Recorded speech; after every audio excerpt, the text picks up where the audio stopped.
Missiles and muzzle fire are lighting up the North African sky again tonight as America and our allies continue to destroy the defenses of Muammar Gaddafi. The mission, according to President Obama, was to stop the Libyan dictator from slaughtering more of his own people. But getting rid of Gaddafi? Not our job. For the moment, that task is still in the hands of a ragged group of rebels. And with more American blood and treasure on the line, Alexander Marquardt set out to find exactly who we're fighting for in tonight's Target Libya report. Tonight, the American-led coalition continues strikes by air and sea against Libya. Hundreds of cruise missile attacks against strategic military posts. 2 slamming into a command and control facility in Libyan government compounds. Earlier this morning, at first light, my team and I traveled from the city of Tobruk near the border with Egypt to the city of Benghazi, heart of this rebellion against this mercurial and stubborn dictator of Libya, Muammar Gaddafi. America and its allies have vowed to protect the people here. The city was deserted. There were roadblocks everywhere, almost no one in the streets. The shops were shuttered. 4 days ago, Gaddafi vowed to level Benghazi. "We are coming. We are looking for the traitors," he said, "and shall have no mercy nor compassion." It's been terrifying the last few days, this man told us. As the day went on, the crowds grew. By late afternoon, a rally of hundreds had formed. After days of attacks, the people of Benghazi are back out on the streets, not just celebrating their newfound momentum, but leaving Benghazi, heading west, taking the fight to the Gaddafi forces. Their message? They welcomed the international airstrikes. Women came out to join the men on the streets, celebrating the operation. If the rebels, the British and the Americans will not kill him, the women of Libya will fight Gaddafi forces, this woman said. More than 600 miles away in Tripoli, forces loyal to Gaddafi tightened their grip on the capital, checking everyone coming and going. Earlier today, President Obama remained unclear about just how long the United States would remain involved in this, its third war in a Muslim country. Obviously, the situation is evolving on the ground. The first phase of the mission has been completed. But in Benghazi, the rebels were already showing off trophies from this new phase of the war. One of Gaddafi's tanks rolled into town with great fanfare. At opposition headquarters, Abdelhafez Goga, the number 2 at the rebels' political arm, said new life had been breathed into the uprising and thanked the coalition. "We will remember all the efforts by the international community," he said, "all the countries participating in protecting the Libyan people and giving them the safety they deserve."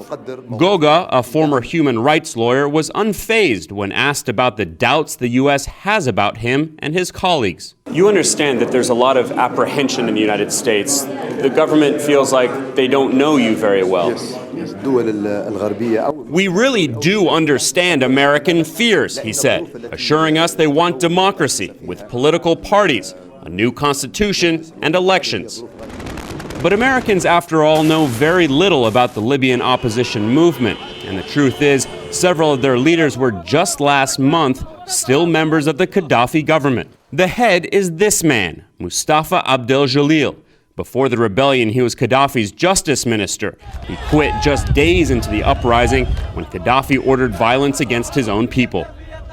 And the man running the military offensive against Gaddafi is a former Special Forces general who has worked with him for decades. Until recently, General Abdel Fattah Yunus was head of the feared Interior Ministry, which arrested dissenters and tortured them.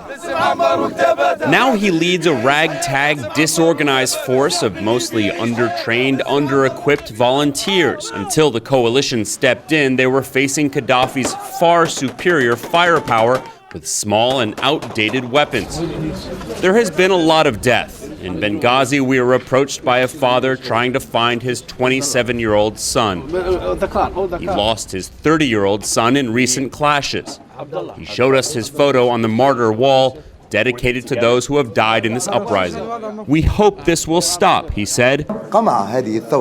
"This war was imposed on us," Goga said, It was a very peaceful protest until Gaddafi started the killing. He started the shelling. He was imposing a siege on every city. In spite of the terrible losses, today morale is high in Benghazi.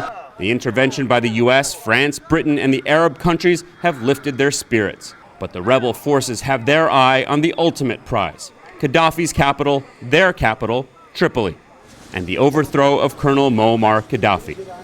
For Nightline, I'm Alex Marquardt in Benghazi, Libya. Our thanks to Alex from Libya. And we turn now for more perspective to our chief foreign affairs correspondent from Washington, Martha Raddatz. Good to see you again. So playing off of Alex's piece there, if we're not really sure who the rebels are, what happens if they start attacking civilians in Tripoli, for example? Who is calling the shots? Well, that's really a key question, because the general who's in charge right now, the U.S. General Carter Ham, said today that's a real problem. Some of the rebels are civilians, others have heavy weapons. So if those rebels started moving towards Tripoli, will they protect civilians in Tripoli? He basically said, we don't really know the answer to that question.